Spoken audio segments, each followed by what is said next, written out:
Peter then came under the care of the late king's wife, Queen Catherine de' Medici, who, though she didn't particularly like Peter, was curious about what would happen if an ugly man married a very beautiful woman.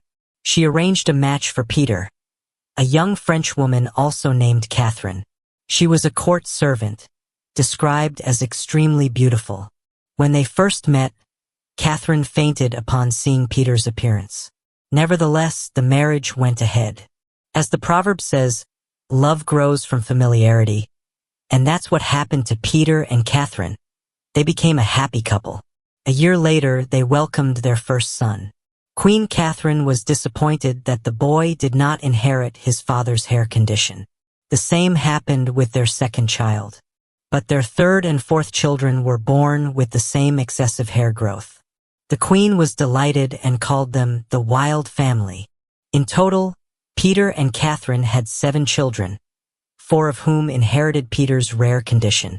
News of this wild family spread quickly across Europe. They were often invited to various European courts as an entertaining curiosity. After a long tour, they chose to settle in Parma, Italy. In Parma, they were under the care of Duke Ranuccio Farnese. Although they were technically nobility, because of Peter and his children's appearance, they were treated with disdain by many Italians. It was so severe that Peter was forced to work in the Duke's vineyard. At one point, Duke Farnese gifted Peter's youngest daughter, Antoinetta, to one of his mistresses, Lady Isabella Pallavicino, as a present.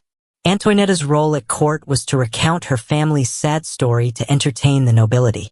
Eventually, Peter saved enough money to buy a house in Capodimonte, Italy, where he and his family finally found peace.